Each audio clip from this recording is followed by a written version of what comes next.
नमस्कार विद्यार्थी मित्रांनो, मिथिला आयएस अकॅडमीच्या ऑनलाईन एज्युकेशनल प्लॅटफॉर्मवर पुन्हा एकदा तुमचं स्वागत आहे. आपण भारतीय राज्यव्यवस्थेची यूपीएससी एमपीएससी साठी व्हिडिओ सिरीज पाहत आहोत आणि मागच्या सेशनमध्ये आपण भारतीय राज्यघटनेची मूलभूत संरचना ही पाहिली होती. त्यामध्ये आपण डिस्कशन करताना नेहमी म्हटलं की फंडामेंटल राईट्स दॅट इज मूलभूत हक्कांना न्यायिक पुनर्विलोकनाच्या तरतुदीने संरक्षण देण्यात आलेलं आहे. सो आज पाहूया की हे फंडामेंटल राईट्स बेसिकली असतात काय आणि इथून आपण सुरू करतोय भारतीय राज्यघटनेचा भाग 3. या भाग 3 मध्ये मूलभूत हक्क याचे आर्टिकल 12 ते 35 याबद्दल आपण डिस्कशन करणार आहोत. ओके, सो विषयाकडे जायच्या आधी काही संकल्पना क्लिअर करून घेऊया. पहिले आपण बघूया हक्क म्हणजे काय. Rights, what do you mean by rights? Okay, so राईट्सचा अर्थ असतो की जे न्यायिक असतात. आता जे न्यायिक असतात म्हणजे काय, याचा अर्थ असा आहे की ज्यांच्यासाठी किंवा जे लागू करण्यासाठी न्यायालयात दाद मागता येते त्यांना म्हटलं जातं हक्क. ओके, आणि मग आपण म्हटलंय मूलभूत हक्क. आता मूलभूत म्हणजे काय हे समजण्यासाठी पहिले हे समजून घ्या की मूलभूत फंडामेंटल या शब्दाचा अर्थ असतो की मानवोचित दशा. ओके, मानवी जीवन जगण्यासाठी आवश्यक असणाऱ्या परिस्थितींचा निर्माण करणारे हक्क हे आहेत मूलभूत हक्क. आता जर आपण म्हटलं की मानवी जीवन जगण्यासाठी किंवा गरिमापूर्ण किंवा एक चांगलं जीवन जगण्यासाठी मानवोचित दशांमध्ये मानवोचित परिस्थितींमध्ये जीवन जगण्यासाठी ज्या परिस्थितींची गरज असते त्या परिस्थिती आपल्याला सगळ्यात पहिले कोण देतं, तर तो देत असतो निसर्ग. आपण इथे पाहूया निसर्ग. राईट, आता निसर्ग म्हणजे काय की लिथोस्फिअर, ऍटमॉस्फिअर हे जे आहेत यांचे जे बॅलन्स आहेत, ज्या दशा आहेत, या बॅलन्समुळेच जीवन अस्तित्वात आहे. बरोबर आहे. पृथ्वीवर जेव्हा जीवन आहे तेव्हा हे लक्षात घ्या की इथे प्राणी आहेत, पक्षी आहेत.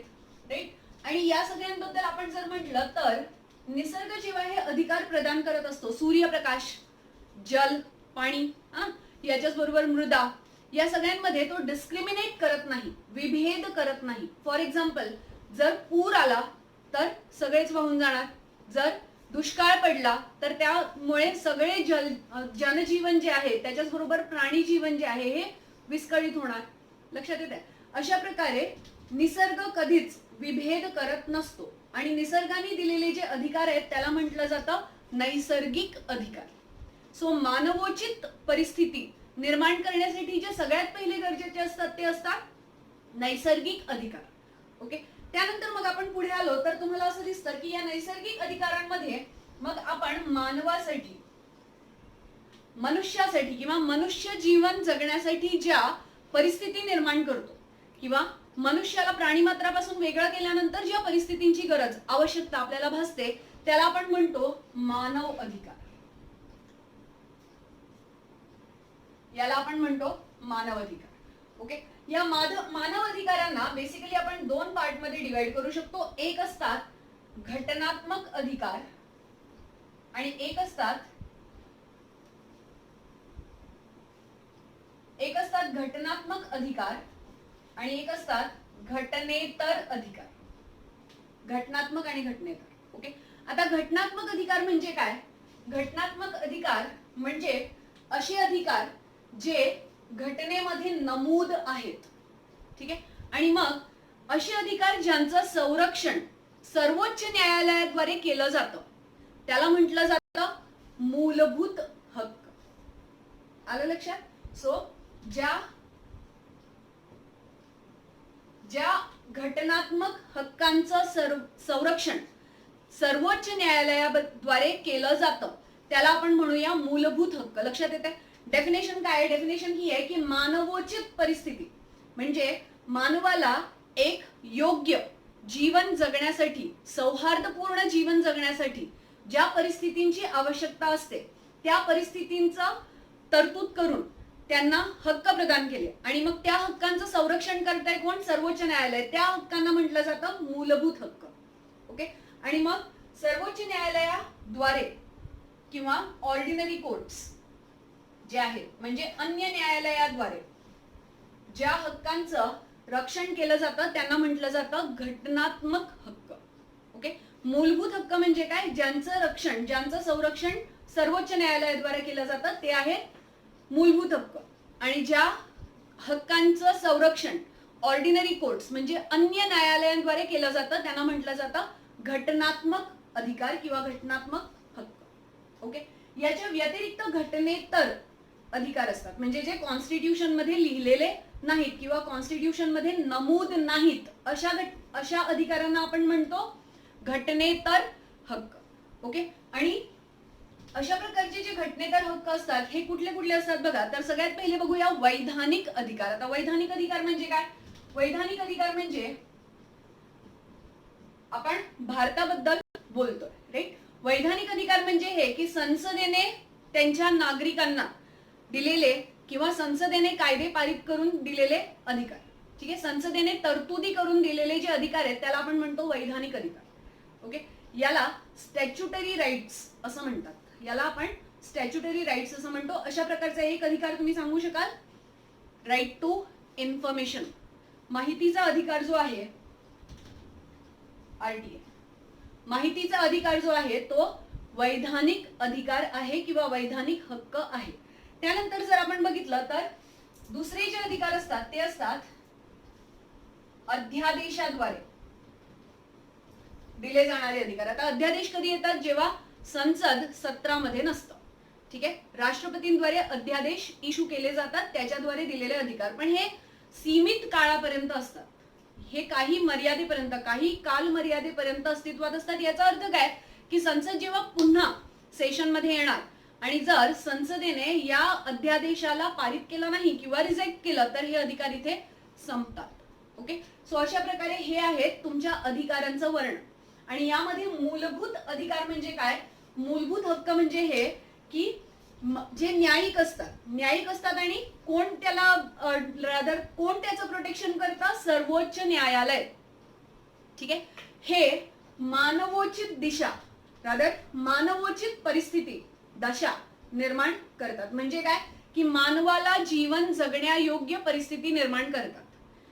ठीक आहे, याच्याच बरोबर जसं नैसर्गिक अधिकारांमध्ये विभेद करता येत नाही, प्रकृती विभेद करत नाही, निसर्ग विभेद करत नाही, तसंच मूलभूत हक्क प्रदान करताना देखील विभेद करता येत नाही. कोणाला? शासन व्यवस्थेला. आलं लक्षात? आणि याचं संरक्षण करणारी जी व्यवस्था असते तो असतो सर्वोच्च न्यायालय. सो मूलभूत हक्कांद्वारे बेसिकली मानवाचं किंवा नागरिकांचं भौतिक, सामाजिक, आर्थिक आर्थिक नाही म्हणता येणार इथे आपल्याला, भौतिक, सामाजिक, सांस्कृतिक, राजनीतिक विकास होत असतो. ठीक आहे, सो मूलभूत हक्कांद्वारे मानवाचा किंवा नागरिकांचा सर्वांगीण विकास करणे हा याचा उद्देश असतो. ही आहे तुमच्या मूलभूत हक्कांची डेफिनेशन. ओके, यानंतर मग जर पुढे आपण बघितलं, याला हवं तर एकदा आपण लिहूनही घेऊया की मूलभूत हक्क यांची डेफिनेशन काय? यांची डेफिनेशन आहे की मानवोचित म्हणजे ह्युमन कंडिशन, याला ह्युमन म्हटलं जातं, परिस्थिती, मानवोचित परिस्थिती किंवा मानवोचित जीवन जगण्यासाठी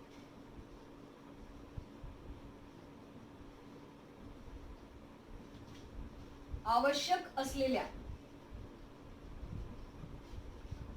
परिस्थितींचे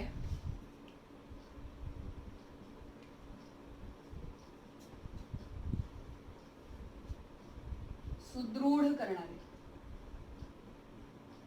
करणारे इज बेसिकली एन्श्योर करणारे जे हक्क असतात त्याला आपण मूलभूत हक्क म्हणतो. आणि मग यामुळे काय होतं? नागरिकांचा सर्वांगीण विकास,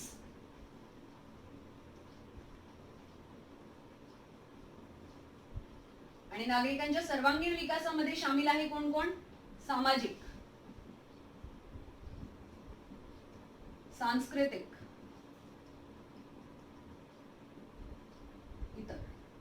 ठीक आहे, या सगळ्या विकासांना इथे आपण सामील करून घेतलेलं आहे. आणि महत्वाचं म्हणजे काय की या सगळ्या परिस्थितींचं संरक्षण, या हक्कांचं संरक्षण सर्वोच्च न्यायालय करत असतो. यांना म्हटलं जातं मूलभूत हक्क आणि यांची तरतूद भाग 3 12 ते 35 आर्टिकल्स मध्ये केलेली आहे. भाग 3 अनुच्छेद 12 ते 35. ठीक आहे. यानंतर मग जर आपण पुढे गेलं तर हे लक्षात घ्या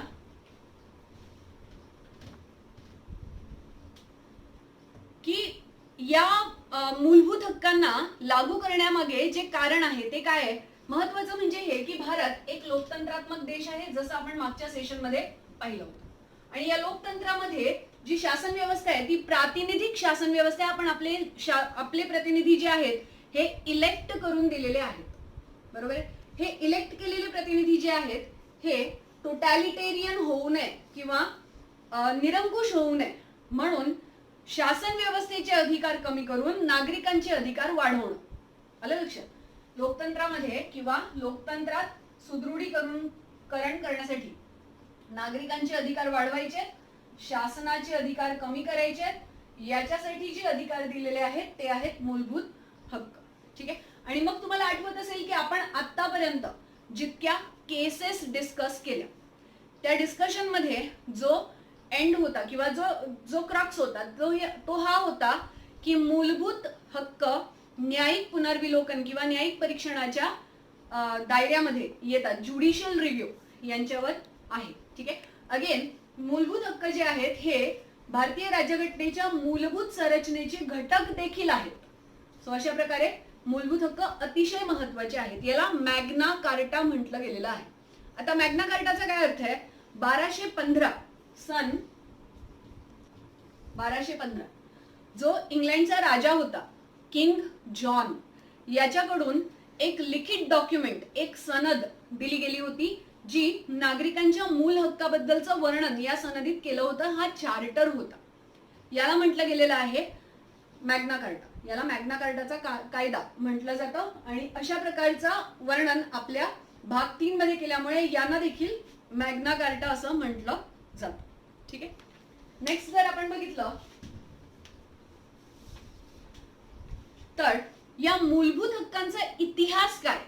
या इतिहासामध्ये आता लक्षात घ्या की सगळ्यात पहिले तर आपण याची डिमांड करतच होतो. आयएनसी जे होते, Indian National Congress was always talking about this, right.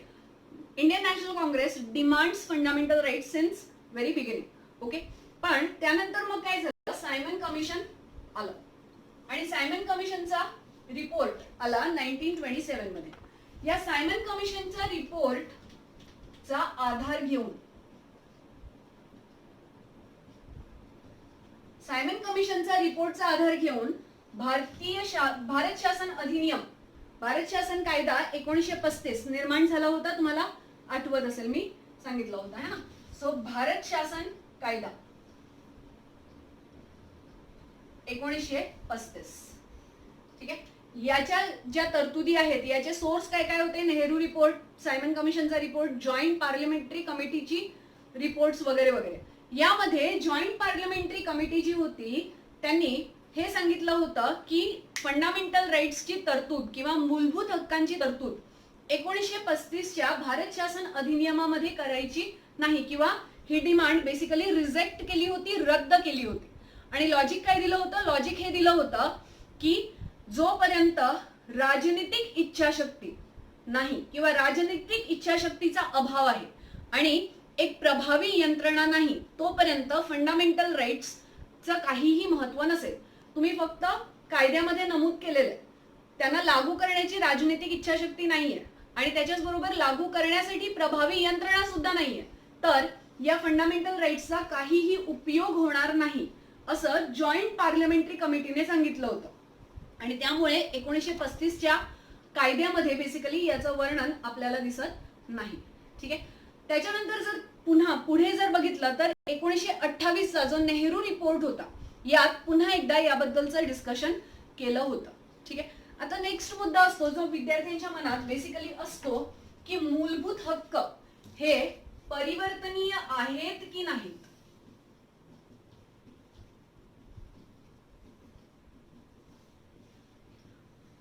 मूलभूत हक्क परिवर्तनीय आहेत की नाहीत याचा अर्थ असा की कॉन्स्टिट्यूशनल अमेंडमेंट ऍक्ट, घटना दुरुस्ती कायद्यानुसार यांमध्ये बदल करता येतील की नाही करता येणार, पुन्हा एकदा तुम्हाला काही केसेस आठवून देते. बघा, आपण सगळ्यात पहिले बघितलं शंकरी प्रसाद versus union of India case.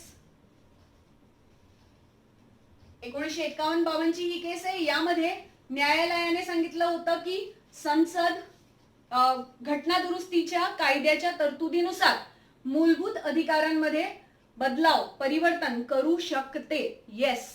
Okay. यानंतर आला सज्जन सिंग मामला. सज्जन सिंग केस आली 1965 मध्ये. यातही सर्वोच्च न्यायालयाने आपला निर्णय कायम ठेवला. त्यांनी म्हटलं की परिवर्तनीय आहेत. ओके.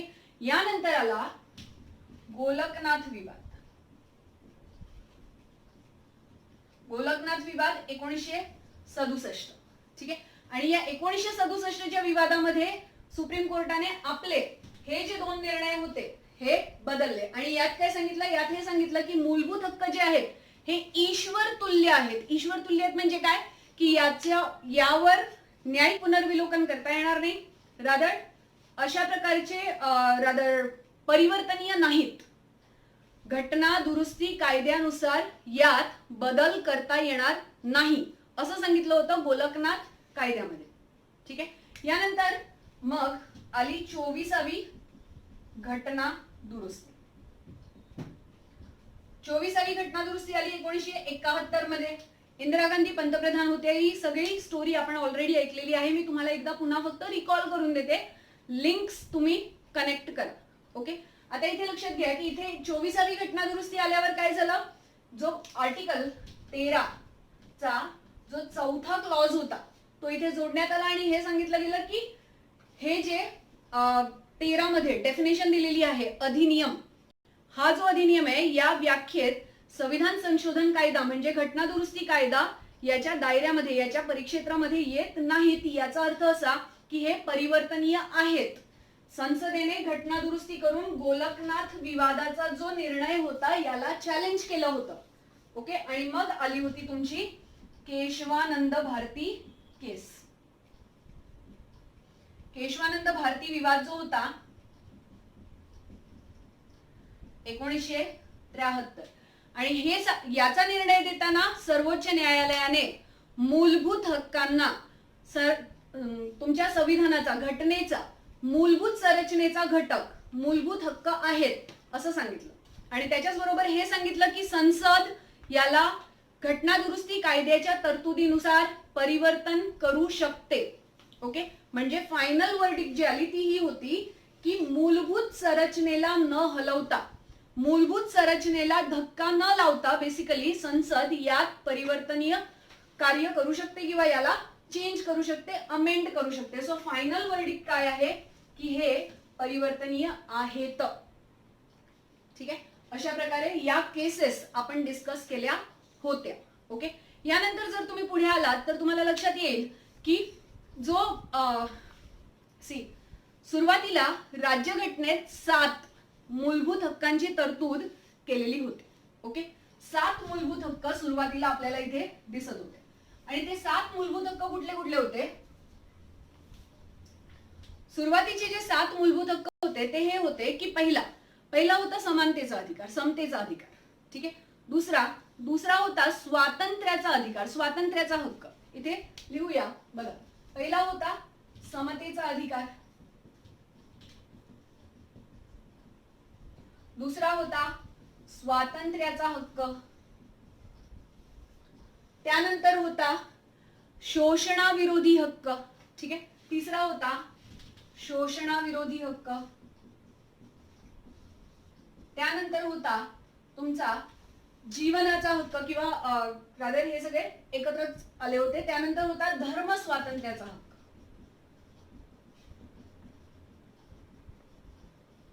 धर्म स्वातंत्र्याचा हक्क, आणि त्यानंतर होता सांस्कृतिक आणि शैक्षणिक हक्क. हा सुद्धा हक्क नमूद होता.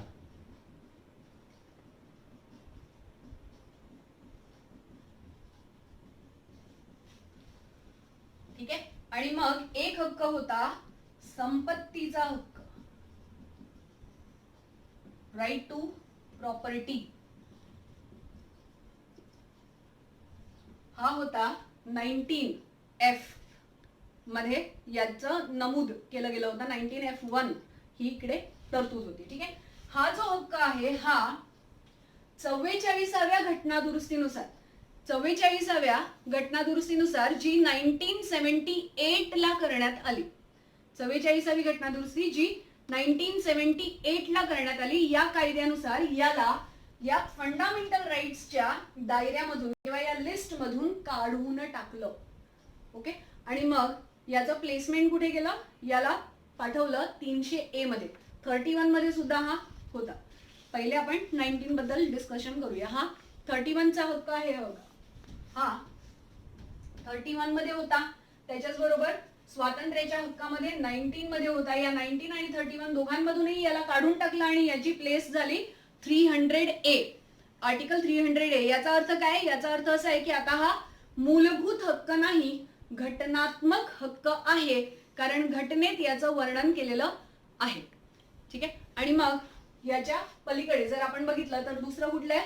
घटनात्मक संरक्षणाचा हक्क. ठीक आहे. हे 5 आणि 6वा घटनात्मक संरक्षणाचा हक्क हे आहे आर्टिकल 32. ओके. आता हे लक्षात घ्या की मूलभूत हक्क इतके जास्त महत्वाचे का आहेत? ठीक आहे. तुम्ही प्रत्येक पुस्तकात वाचलं असेल मूलभूत हक्क खूप महत्वाचे असतात, बेसिक स्ट्रक्चर मध्ये आहेत वगैरे वगैरे. तर लक्षात घ्या की मूलभूत हक्क यासाठी खूप जास्त महत्वाचे आहेत कारण ते मूलभूत हक्क आहेत असं नाहीये. ओके. तर मूलभूत हक्कांच्या लिस्टमध्ये किंवा मूलभूत हक्कांच्याच अनुच्छेदांमध्ये, कलमांमध्ये आर्टिकल 32चं वर्णन केलेलं आहे, जे शोषणाविरुद्ध किंवा कोणत्याही मूलभूत हक्काचं जर उल्लंघन झालं तर नागरिकाला हा हक्क देतात की तुम्ही या कायद्याअंतर्गत सर्वोच्च न्यायालयाकडे दाद मागू शकता. Okay. Inclusion of article 32 in fundamental rights itself gave the importance to fundamental rights. आलं लक्षात? फंडामेंटल राईट मध्ये, मूलभूत हक्कांमध्ये आर्टिकल 32 ची जी तरतूद आहे त्यामुळे मूलभूत हक्क इतकी महत्वाचे झालेले आहेत. हे लक्षात ठेवा. UPSC ची तयारी करत असाल तर ही खूप महत्वाची कन्सेप्ट आहे की मूलभूत हक्क महत्वाचे काय आहेत कारण ते मूलभूत हक्क आहेत? नाही. कारण ते बेसिक स्ट्रक्चरचा हिस्सा आहेत? नाही.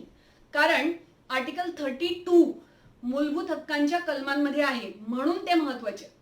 आले लक्षात? आणि मग तुम्हाला आठवत असेलच की डॉक्टर बाबासाहेब आंबेडकर जे घटनेचे शिल्पकार आहेत त्यांनी देखील आर्टिकल 32 ला, अनुच्छेद 32 ला घटनेचा आत्मा म्हटलेलं आहे.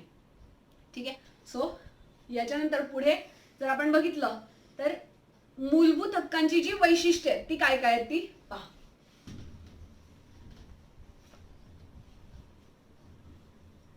सो पाहूया मूलभूत हक्कांची वैशिष्ट्ये. सगळ्यात पहिले तर हे लक्षात घ्या की यातले जे काही हक्क आहेत हे फक्त भारतीय नागरिकांसाठी आहेत आणि काही हक्क जे आहेत हे परदेशी नागरिक, त्याच्याच बरोबर ज्या खाजगी कंपन्या ज्यांना आपण आर्टिफिशियल पर्सन बेसिकली म्हणतो, ओके, त्यांच्यासाठी सुद्धा अवेलेबल आहेत, उपलब्ध आहेत. ओके. यानंतर दुसरं वैशिष्ट्य हे आहे. अच्छा, पहिलं वैशिष्ट्य काय की हे नागरिक व परदेशी नागरिक या दोघांसाठीही अवेलेबल आहेत. ठीक आहे. दुसरं जे वैशिष्ट्य आहे ते हे आहे की हे हक्क जे आहेत हे ऍब्सोल्यूट नाहीत. ऍब्सोल्यूट म्हणजे अनिर्बंध स्वरूपाचे नाहीत. ओके. यांवर सुद्धा शासनाद्वारे काही अटी लादले जातात किंवा काही निर्बंध बेसिकली लादले जातात किंवा लादले जाऊ शकतात. ठीक आहे. पण ते न्याय योग्य असावे. ओके. आता हे न्याय योग्य आहेत की नाही हे कोण ठरवणार? सर्वोच्च न्यायालय, न्यायिक पुनर्विलोकन, ज्युडिशियल रिव्ह्यू. ओके. आता केशवानंद भारती केस मध्ये एकदा वर्डिक्ट मधली एक लाईन अजून एकदा लक्षात ठेवा. Judicial review is the supreme authority of supreme court, असं सुप्रीम कोर्टने म्हटलेलं आहे, सर्वोच्च न्यायालयाने म्हटलेलं आहे की न्यायिक पुनर्विलोकन ही सर्वोच्च अधिकारिता क्षेत्र आहे तुमच्या सर्वोच्च न्यायालयाचं. ओके. त्यानंतर मग जर आपण बघितलं तर या अधिकारांमधून किंवा या अधिकारांचं वैशिष्ट्य अजून एक हे आहे की यामध्ये समाजाचे हक्क आणि व्यक्तीचे हक्क यांचे स्वातंत्र्य आणि त्याच्याच बरोबर सामाजिक नियंत्रण याच्यात संतुलन राखायला मदत मिळते. ओके, यातले काही अधिकार जे आहेत हे सकारात्मक असतात. आता सकारात्मक म्हणजे काय की ते व्यक्तींना विशेष अधिकार देतात आणि काही अधिकार जे आहेत हे नकारात्मक असतात. आता नकारात्मक म्हणजे काय, राज्यांच्या अधिकारांवर निर्बंध घालतात. ओके, सो सकारात्मक आणि नकारात्मक मूलभूत हक्कांचं हे वैशिष्ट्य आहे की हे सकारात्मक असतात आणि नकारात्मक असतात. आणि सकारात्मक म्हणजे हे की इंडिव्हिज्युअल राईट्स, जे व्यक्तिगत अधिकार आहेत त्यांना हे विशेष तरतुदी देतात किंवा व्यक्तींना विशेष अधिकार देतात आणि इथे शासनावर निर्बंध घालतात. आलं लक्षात? याच्याच बरोबर याची जी पुढचं वैशिष्ट्य आहे ते हे आहे की आर्टिकल 20 आणि आर्टिकल 21, आता अनुच्छेद 20 आणि अनुच्छेद 21 जीवनाचा अधिकार. ओके, आणि यामध्ये काय तरतुदी आहेत याला आपण पुढे पाहणारच आहोत. हे आपत्काल म्हणजे आणीबाणी ची जेव्हा परिस्थिती निर्माण होते तेव्हा सुद्धा हे रिजेक्ट केले जाऊ शकत नाहीत, सस्पेंड केले जाऊ शकत नाहीत, म्हणजे निलंबित केले जाऊ शकत नाहीत. ओके, आणि त्यानंतर जर बघितलं तर आर्टिकल 19 जो स्वातंत्र्याचा हक्क आहे, याबद्दल हे लक्षात ठेवा की स्वातंत्र्याचा हक्क फक्त जेव्हा आर्टिकल 352 म्हणजे युद्ध किंवा युद्धजनक परिस्थिती निर्माण झाली तर राष्ट्रपतीच्या विशेष ऑर्डर नंतर, अध्यादेश नाही, ऑर्डर नंतरच निलंबित केला जाऊ शकतो. तोपर्यंत हा स्थगित होतो. लक्षात घ्या, हा निलंबित केला जात नाही, हा स्थगित होतो आणि त्यानंतर निलंबित केला जातो. आलं लक्षात? सो आर्टिकल 19, 356 आणि 360 म्हणजे आर्थिक आपत्काल, आर्थिक आणीबाणी किंवा 356 जे आंतरिक कलह आहे याच्या आधारावर निलंबित केला जाऊ शकत नाही. ठीक आहे, सो ही आहेत याची वैशिष्ट्य. आणि मग यानंतर आपण पुढे यांच्या जर शाखा पाहिल्या की कुठले कुठले अधिकार आहेत, जे कोणकोणते असे अधिकार आहेत जे केवळ नागरिकांना, फक्त भारतीय नागरिकांना अवेलेबल आहेत आणि कोणकोणते असे अधिकार आहेत जे व्यक्ती म्हणजे नागरिक आणि परदेशी नागरिक या दोघांसाठीही अवेलेबल आहेत. तर यांना आपण 2 पार्ट मध्ये डिवाइड करूया. फक्त सिटिझन्स, फक्त भारतीय, आणि फॉर बोथ म्हणजे परदेशी आणि भारतीय. ठीक आहे, आता जे परदेशी नागरिकांसाठी आहे ते कुठले कुठले आहेत? पहिले आहे 15. कोणत्याही प्रकारच्या आधारावर राज्य विभेद करू शकत नाही. ऑल्दो याला आपण 1 बाय 1 क्लिअर करणार आहोत, फक्त हे लक्षात ठेवा. ठीक आहे, त्यानंतर बघितलं तर 16 सार्वजनिक लोक विषयांमध्ये जेव्हा समान संधी, equal opportunity in government opportunity, ठीक आहे, यामध्ये लोक विषयाच्या जेव्हा मामले येतील किंवा संदर्भ येतील तेव्हा इक्वल ऑपॉर्च्युनिटी मिळायला पाहिजे. हा आहे 16. त्यानंतर 19 मध्ये काही हक्क जे आता आपण पाहिले की बोलण्याचा अधिकार, वक्तव्याचा आणि अभिव्यक्तीचा अधिकार, याच्याच बरोबर सभा भरविणे, याच्याच बरोबर संस्था आणि संघटना स्थापित करणे, यानंतर संचार करणे, वास्तव्य करणे, व्यवसायाचे स्वातंत्र्य, हे सगळं यात तुम्हाला मिळतं. त्यानंतर 29 म्हणतोय काय, अल्पसंख्याकांची भाषा, लिपी, संस्कृती यांचे संरक्षण. ठीक आहे, आणि 30 शैक्षणिक आणि सांस्कृतिक. ठीक आहे, शैक्षणिक संस्था स्थापित करण्याच्या ज्या अल्पसंख्याकांचे अधिकार आहेत याबद्दल आपला हा 30 डिस्कस करत आहे. ठीक आहे, आता विदेशी नागरिक आणि भारतीय या दोघांसाठीही कोणते कोणते अधिकार उपलब्ध आहेत पाहून घ्या. 14 विधीच्या समक्ष समता आणि विधीचे समान संरक्षण, equality before law and equal protection of law, हे दोन्ही इथे लागू होतात. त्यानंतर 20 मध्ये काय म्हटलेलं आहे, गुन्ह्याबद्दल दोषी ठरवण्याबाबत ज्या संरक्षण आहे त्याबद्दलच्या चर्चा इथे केलेल्या आहेत. त्यानंतर 21 राईट टू लाईफ, जीवनाचा अधिकार. ठीक आहे, 21A प्राथमिक शिक्षणाचा अधिकार, elementary education shall be free. त्यानंतर 22 काही बाबतींमध्ये अटक आणि स्थानबद्धतेबद्दल संरक्षण किंवा या विरोधात संरक्षण बेसिकली. ठीक आहे, त्यानंतर नेक्स्ट जर बघितलं तर 23 आहे मानवी तस्करी किंवा मानवी व्यापार, वेठबिगारी यांवर बंदी. 24 पाहिलं तर बालमजूर. आता 14 वर्षाच्या खालील लहान मुलांना विस्फोटक परिस्थितींमध्ये कार्य करण्यावर बंदी, हा आहे 24. ठीक आहे. त्यानंतर 25 धार्मिक स्वातंत्र्य, 26 धार्मिक व्यवहारांचे व्यवस्थापन करण्याचा अधिकार, मॅनेजमेंट ऑफ रिलीजियस अफेअर्स. ठीक आहे. त्यानंतर आहे तुमचा 27 काय आहे, कोणत्याही धर्माला चालना देण्यासाठी सक्तीने कर देण्यापासून संरक्षण. ओके. त्यानंतर 28 आहे काय, धार्मिक शिक्षण किंवा उपासना या धार्मिक शिक्षण संस्था ज्या आहेत यामध्ये उपासना जी आहे ती सक्तीने केली जाऊ नये याच्यापासून संरक्षणाचा जो अधिकार आहे हा इथे. ओके. सो हे जे अधिकार आहेत 14, 20, 21A, त्याच्याच बरोबर 22, 23, 24, 25, 26, 27 आणि 28 हे भारतीय आणि विदेशी नागरिकांना दोघांनाही उपलब्ध असलेले अधिकार आहेत. त्याच्याच बरोबर इथे आलात तर 15, 16, 19, 29 आणि 30 हे फक्त भारतीयांना उपलब्ध असलेले अधिकार आहेत. हे तुमच्या एक्झामचे प्रश्न आहेत. ओके. त्यानंतर आता जर आपण पुढे पाहिलं तर आर्टिकल च्या तरतुदी बघा. ठीक आहे. याच्या पुढे जर आपण बघितलं तर यात मूलभूत अधिकारांमध्ये जे 12 ते 35 मध्ये काय काय तरतुदी केलेल्या आहेत याबद्दलचं डिस्कशन सुरू होतं. हे 12 ते 35 जर आपण बघितलं तर याचे आपण भाग करू शकतो. यामध्ये 12 मध्ये आहे राज्य मध्ये कोण कोण मोडेल. ठीक आहे. यानंतर 13 मध्ये आहे काही मूलभूत हक्कांचे संरक्षण कसं केलं जाईल याबद्दल डिस्कशन केलं गेलेलं आहे. ठीक आहे. सो राज्य या तरतुदीमध्ये कोण कोण मोडेल याला पाहून घेऊया. ठीक आहे. 12 मध्ये जे डेफिनेशन राज्यासाठी दिलेलं आहे ते आहे केंद्र सरकार. केंद्र सरकारचे विधायिका आणि कार्यपालिका हे दोघांचेही अंग. ठीक आहे. किंवा हे दोन्ही अंग. त्यानंतर राज्य सरकार, राज्य सरकाराची पण विधायिका आणि कार्यपालिका.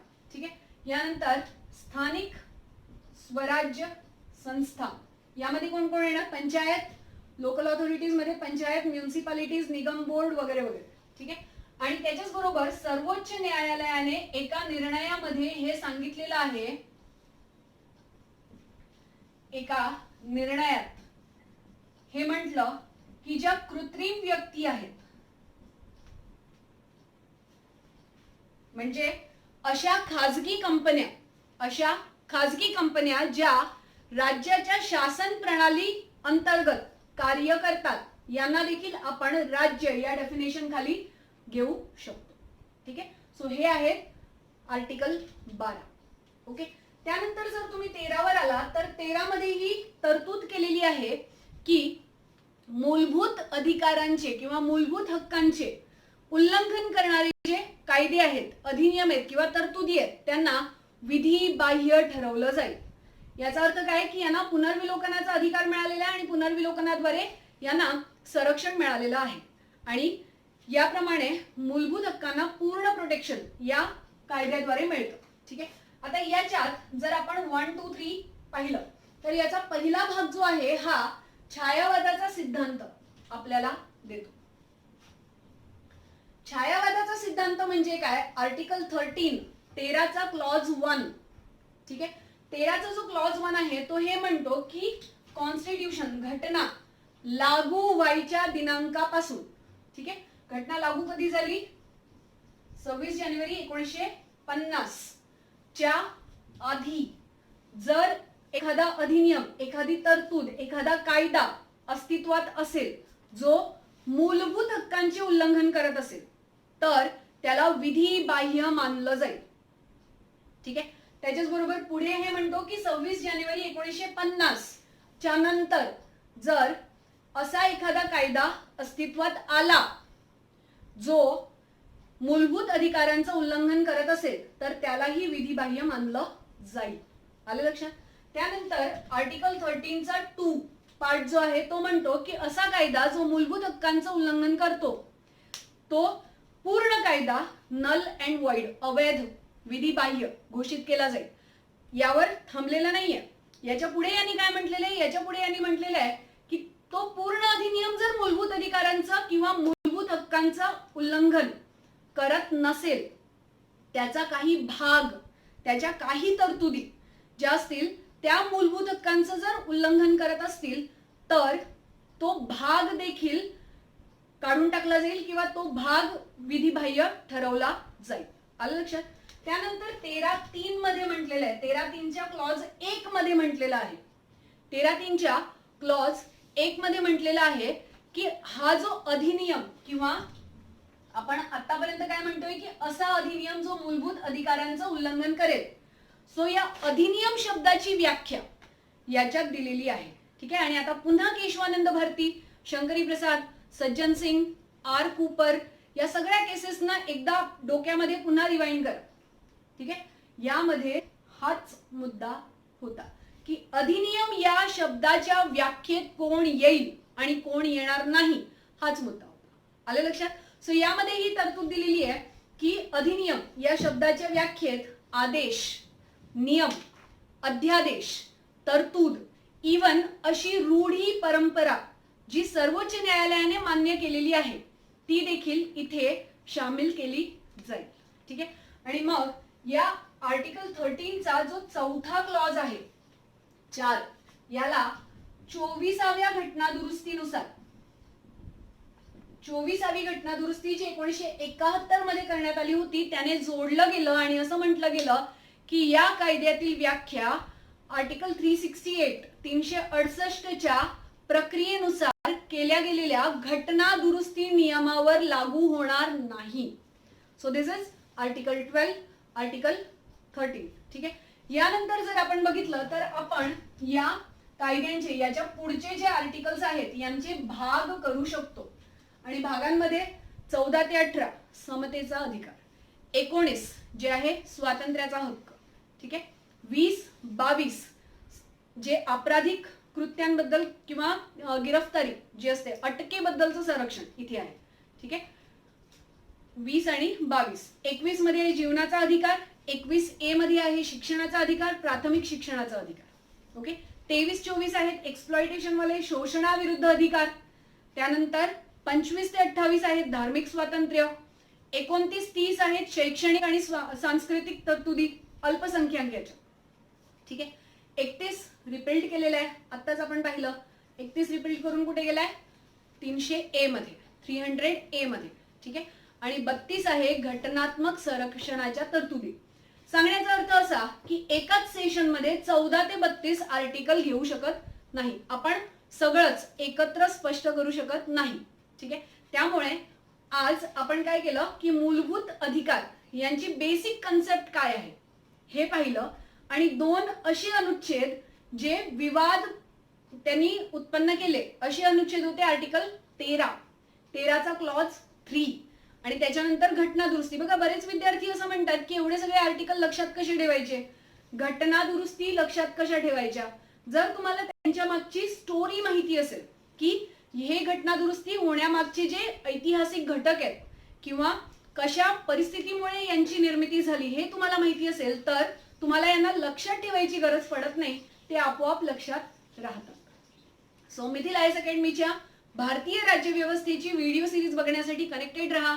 चॅनल सबस्क्राईब केला नसेल तर सबस्क्राईब करा.